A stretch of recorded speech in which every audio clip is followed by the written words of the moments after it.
Good morning everyone. I thought I'd just hop on and do a very short video whilst I've got a spare bit of time. I'm not sure if I've explained on my channel about what actually is minimalism, seeing as though I've been making some videos along those lines recently. So I thought I'd make a short video just explaining what is minimalism. So here it goes. I've got a few notes here based on a number of different videos that I've watched around this topic, and because minimalism is a topic which actually means different things to different people. So I'll explain a compilation of what different people's idea of minimalism is, and then sort of my own view of it.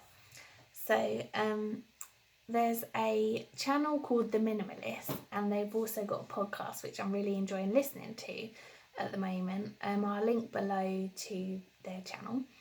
And their sort of well-known phrase is that minimalism to them is all about using things and loving people.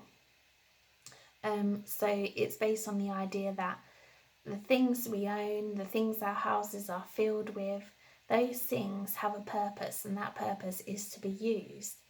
And sort of we shouldn't let that get in the way of us loving people, or sort of effectively spending time with people that are important to us. So sort of that's something that I think is a very powerful message, because this links to the fact that often quite a lot of things we own require upkeep, they require maintenance, and sort of, so when we buy things, the minimalist mindset sort of makes you think about not just the monetary cost of things, but actually the upkeep of that.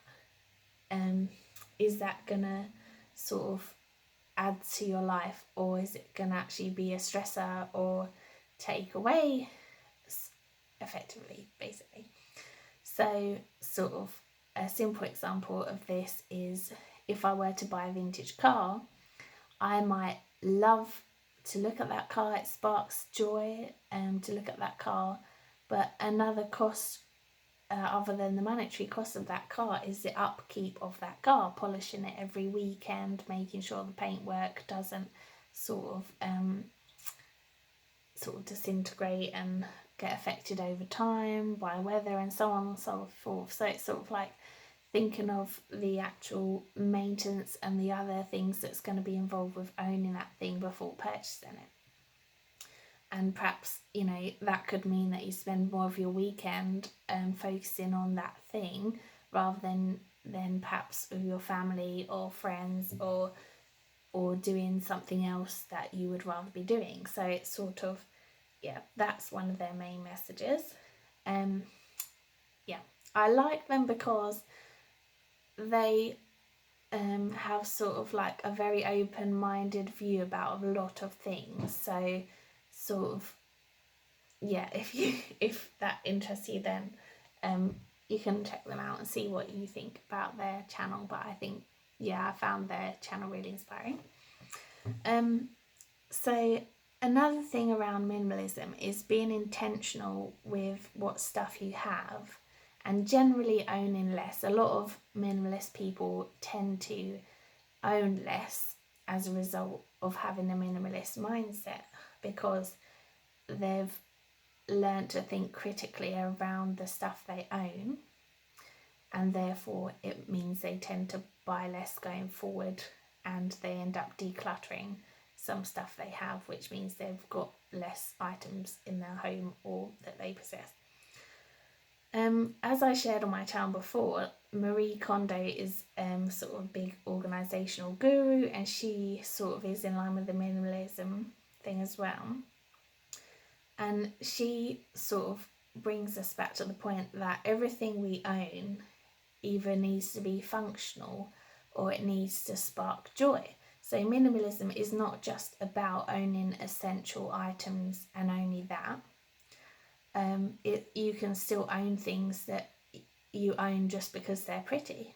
You know, you could have an ornament which doesn't have a specific function. Like, for example, this little bunny here that I own. I often have this on my table. I like to look at it, and I like bunny themed things, and that's just, it doesn't have a function, but I like to look at it and it sparks joy. So, you know, there's that side to it as well.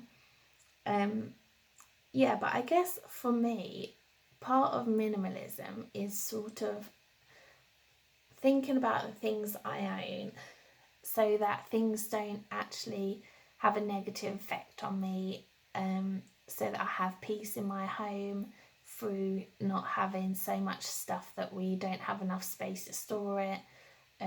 My husband's favourite phrase, he naturally has more of a minimalist mindset than me. His phrase is, I don't want this house to be like a warehouse, you know, because he doesn't want stuff piled high in our house that it becomes overwhelming, that you can't relax in your space because there's just so much stuff that it doesn't feel peaceful. And I can understand that, but I'm naturally a messy person. Growing up in my teenage years, my bedroom was a tip and it didn't bother me, or I didn't feel it bothered me at the time.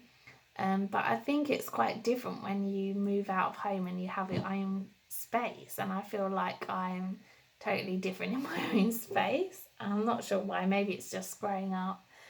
I've grown out of that messy phase. But sort of, it is still a conscious effort for me to put things back after I use them every time, because I'm naturally a messy person. So I think, as a messy person, owning less things makes it easier for me to put things back, because the reality is, if I own so much stuff, everything can't have a place because there's not enough storage. Our house doesn't have loads and loads of storage, so if we own too much stuff, there isn't place for things to have their own place, sort of thing. So yeah. And also, I read a book in the first lockdown around travelling light, and this was a Christian book, but it was about sort of thinking about the things in our lives which actually weigh us down, rather than are sort of being a benefit to us. And I also have listened to some TED Talks around minimalism, and one of them was about how all the stuff we own is subconsciously sending us messages.